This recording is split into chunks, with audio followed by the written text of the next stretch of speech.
Hey everyone, this is kind of unexpected for me to upload a new video so shortly after I just uploaded, but I saw a video and I want to share it with you guys in the description. There will be a link to this video. I just watched this. Rockstar versus GTA voice actors, the problem with overpay, lack of royalties, or other issues. I recommend this. It's a really interesting video here if you haven't already seen it. Um, uh, I've been getting comments on the other video, and I've been thinking about the video that I made, where I talk about the writers at Rockstar, right? I talk about the people that have left. Leslie Benzies, I think his name is, or Benz, or whatever his name is. He left. He was a big producer guy. Dan Houser was the lead writer since Grand Theft Auto 2. He left. And Laszlo, of course, writer and voice actor on the radio, left. So, I just found out about this. I did not know about this, and I'm way behind and out of the loop on this. But they actually made another company, and it's called Absurd Ventures, and they have a very strange trailer. I'm going to link that in the description as well. And when you get to the end here, they flash the title, they flash Absurd Ventures, and it's storytelling, misanthropy, ultraviolence. Misanthropy means like sort of a hatred for humanity, or a sort of a distaste against humanity or human civilization. And philanthropy, so it flashes both. It's storytelling, philanthropy, ultraviolence, and misanthropy. It flashes for a mere second there. Philanthropy meaning sort of like privatized altruism, like you do good moral deeds through your private enterprise, like I don't know, I guess Bruce Wayne or something like that, or whatever, a charity or something like that. Using your business that is privatized to do something good for the world. Of course, I think the philanthropy thing is meant to be ironic because of the approach that they have to corporate stuff, corporate business stuff, that we see in Rockstar games. I think that's kind of meant to be ironic, and the real meaning is misanthropy. It's like storytelling, philanthropy, quote unquote, ultraviolence, but it's actually misanthropy. It's a really interesting trailer to me. The clips of what they show here, it's just it's a lot like this part here. We got the hamburgers, and we got people crying in church, praying. And it's a lot of like really random shit. It's a lot of like art stuff, a lot of civilization stuff. It's very edgy. Anyways, what they're making right now, and Dan Houser, I would guess, is writing, because this is Dan Houser and Laszlo's company. I guess they both are part of this company here. What they're making is, I guess they're making a graphic novel, or like a comic book that's coming up here. And that'll be released at some point this year. I'm really interested to read it, because I've been thinking about Rockstar and the writers because of the situation with GTA 6, and a lot of the questions of like, who's writing this game, right? Can we have faith that it's going to be good? Can we trust whoever's writing it, with a key writer, a seemingly key writer, Dan Houser, being gone? I saw an interview with Michael's voice actor from GTA 5, and he was asked about Dan leaving, and I'll also link that. Why not? It's like just a minute-long video. And in that, he says, I don't know. Like, he basically gives, like, a non-answer, which, can't blame him for that. Yeah, I don't think he can give an answer. He kind of says that knowing Dan Houser is beyond his pay grade, which is an interesting comment. But he says, he comments and says that he wrote the fuck out of GTA 5, is what he says. He says he wrote the fuck out of it. And I don't know, like, one thing that's interesting to me is that thinking back on Grand Theft Auto 3 really is like the first real Grand Theft Auto game. I never played Grand Theft Auto 1 and 2 and London, but in many ways, the real predecessors to Grand Theft Auto weren't really those games. It was actually Driver, which was like the first 3D game of its kind that was like that. Of course, also Grand Theft Auto was a predecessor because you could actually go on rampages. You couldn't really go on the same rampages or whatever in Driver, so it wasn't the same. But that's sort of like 3D open world driving game where you're driving around a city. Driver was in many ways just as much a predecessor as Grand Theft Auto 1 and 2 to what led to GTA 3.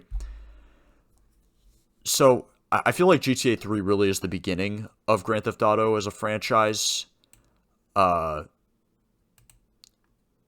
going to be looking a little bit at the credits here for these games, and at some of the Wikipedia pages. So Grand Theft Auto 3, it is where Leslie Benzies, Dan Houser, Sam Houser, when they all kind of come in here. There's also a producer that was involved with these games.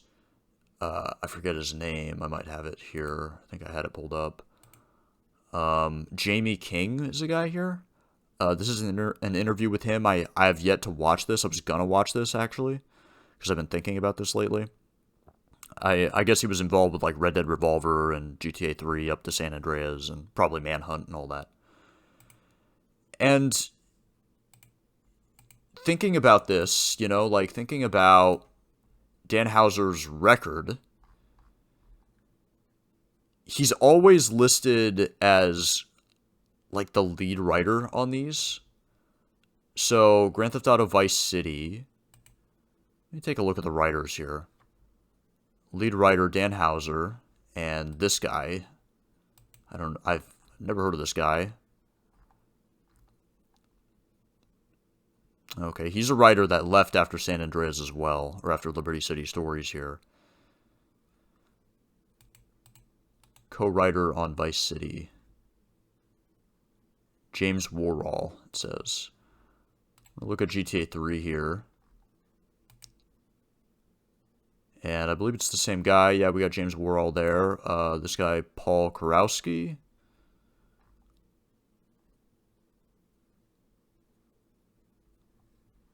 It says vehicle designer. That's interesting. But really only writing on GTA 3. Another great resource for this outside of IMDb, because IMDb can probably be a little bit more off, like it's a little bit more misleading than, say, Moby Games. I think Moby Games is kind of the best place to go to look at this stuff, and I have that pulled up here too, to look at the credits. But I guess I'm bringing this all up because I think that the writing in Grand Theft Auto definitely changes when we go from San Andreas to when we go from GTA 3, GTA Vice City, and GTA San Andreas to GTA 4. There is a difference in quality, let's say, and the difference is large, I think. Now, I mean, I guess it's going to be subjective. There are people that prefer the story of San Andreas to 4 and 5 and Red Dead Redemption and Red Dead 2. I mean, everyone's going to have their own personal preference there, but I think it's pretty obvious and non-controversial to say that there was definitely like an upgrade in the script and in the actual, like, screenwriting, the dialogue. There was a large upgrade going from San Andreas to 4 to Red Dead, and maybe even LA Noire. I don't know how much the Rockstar guys wrote for LA Noire versus the Team Bondi guys. But enter GTA 4 here. And what we get at GTA 4 is this writer here, Rupert Humphreys. So, I'd heard this guy's name before, but I totally blanked on this guy. I didn't know who he was. There's also a lot of writers for pedestrian dialogue, and I don't know how much of that, like, I don't know how much of these writers here would contribute to, like, the main storyline at all. It seems like they all just have, like, pedestrian dialogue, but that is a lot of writers to work on pedestrian dialogue. I mean, it makes sense, but, yeah, that is a lot there. And then, of course, like, radio and TV stations, that's all Laszlo here, and Dan. So, I guess what I'm wondering here, and what I'm thinking about with all this, is how much of this was Dan versus Rupert? And how much is this going to affect GTA 6 is what I'm wondering now.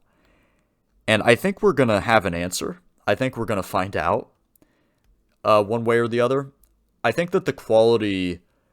And I don't need to, by the way, take sides on this in a way where it's like maybe Dan is fake or something and he's taking credit. Or, you know, I don't mean it like that. There are different writers that do different things, and there are different writers that have different qualities and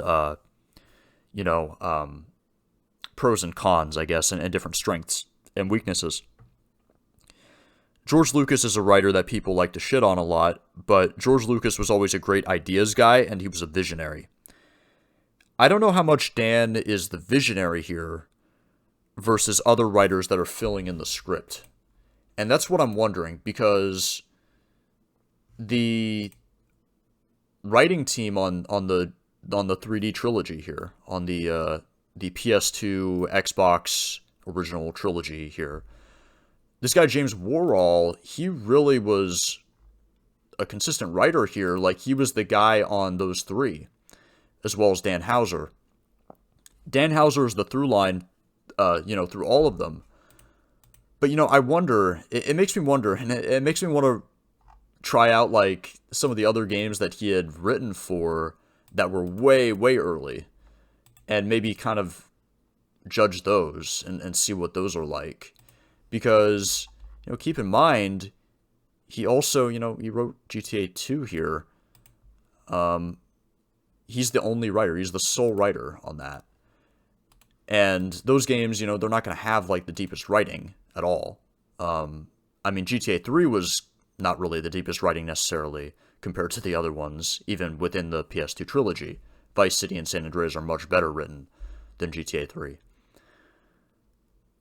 Because they actually, like, had a story as well. Like, the Grand Theft Auto 2 and Grand Theft Auto London here, like, they didn't really, as far as I know, didn't really have stories, per se. Like, or didn't really have, like, a deep story. It was vaguely about, like, gang wars and stuff like that.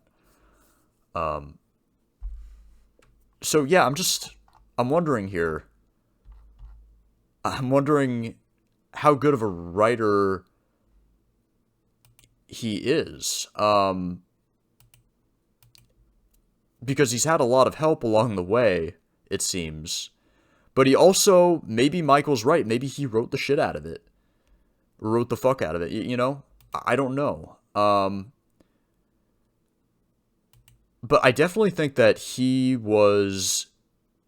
definitely served some kind of George Lucas role, in that he has a vision. Like I said, this whole thing about misanthropy, philanthropy thing here, ultra-violent storytelling, like, these themes and this, like, sort of vision fits very much within the framework of Rockstar and their style. Because Rockstar, with their games, it's been commented on before, and I've talked about it in my GTA 4 video, about the nihilism, or the sort of,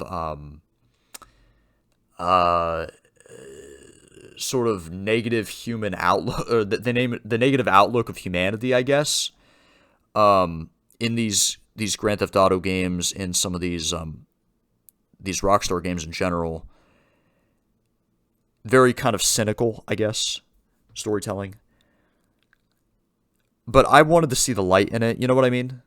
Like in my GTA 4 video, I talk about that, where I feel like GTA 4 is not hopeless. I feel like it's not misanthropy. I feel like Grand Theft Auto 4, I think taking away, that the message to take away from Grand Theft Auto 4 being misanthropy is maybe the wrong idea. I just don't like that, because it feels like a betrayal of the soul of Niko Bellic. I feel like Niko Bellic as a character is such a broken and sad and like tragic individual that you really feel a lot of sympathy for. And you know, it makes the whole situation with Michael Hollick really sad, because I really think Michael did an amazing job with that role and really gave a sort of humanity to the character, where that sort of broken man deep in there, like, you really felt it with Michael, with his voice acting. I think he did an amazing job, and with his mocap as well, obviously. And it's pretty sad what happened with Michael, and what happened with some of these other actors too. And that video that I link about the voice actors here, this one here, Rockstar versus the GTA voice actors, it doesn't paint these guys in the best light at times. Does that mean that they're not good writers? Does that mean that they're not talented? Absolutely not. But I just, I guess thinking about all this out loud, and speaking it out loud, it's making me anticipate GTA 6 more, because I feel like it really is going to be a moment of truth for, like, who the talent is behind Rockstar. And I'm also curious, you know, has this guy who's written for how much stuff here? I mean, he's written for the DLC, GTA 4, Chinatown Wars, Ballad of Gay Tony, Red Dead Redemption 1, Undead Nightmare, uncredited writing on that one, I guess. A little bit of LA Noire there, Max Payne 3, GTA 5, Red Dead Redemption 2, and even some of the GTA Online stuff it says here. Like, I just wonder about writing credits. And it's such a strange list when you look at the writing credits for Grand Theft Auto 4. It's like you've got these two writers here, Dan and Rupert, and you've got all these other writers. And I'm just really curious about it. I'm really curious to see what GTA 6 is going to be, if it's going to be good. If it's just as well written as GTA 5 and GTA 4, and I mean, I'm kind of almost acting like they're on the same level. I mean, they're not. I think GTA 4 is much better written than GTA 5. No offense to GTA 5. I love GTA 5, but,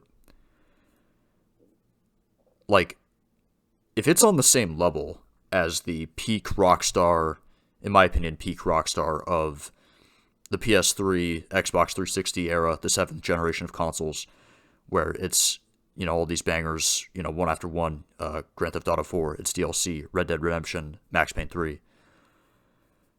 If it's still on that quality, on that level, at GTA 6, then I think it's proof that Rockstar, I guess, never needed Dan Houser. So I'm really curious about it. And like I said, I think that the radio thing is really a place or an area of concern for Grand Theft Auto 6, because, you know, like what I have pulled up here, radio and TV station writers here credited both of those guys, Dan Houser, Laszlo, they're both gone. So, like, the humor side of GTA seemed to really hinge on those two, and maybe especially Laszlo. So, yeah, I don't know what else to say other than like, you know, I'm just repeating myself at this point. But yeah, I am greatly, greatly curious to see what happens with GTA 6. Because, yeah, a lot is riding on it, so. Yeah, with that, wow, I think my internet connection is going out here. I'd pull up the page of GTA 5 to look at those credits, but yeah, hold up, let me reload. Nah, I don't think it's working. We're not coming through here. So, yeah, GTA 5, I would assume that it's the same as 4. I'm just going to assume that it's the same writing credits, that it's Dan and Laszlo that primarily wrote the humor side of GTA. So, yeah, I guess Rupert, I didn't know this, but his father was an actor and a writer for a lot of comedy. I'd never heard about him before. Barry Humphries, it says here. I've never heard of him. So, yeah, yeah, just wanted to make a video about it just because I was thinking about it and just thought I'd talk about it for a minute. And I probably went on for too long, but yeah, it's a lot to look forward to now with GTA 6. So, 2025, I'll see you guys there, and I'll be there probably day one. Yeah, so see you guys on the next one.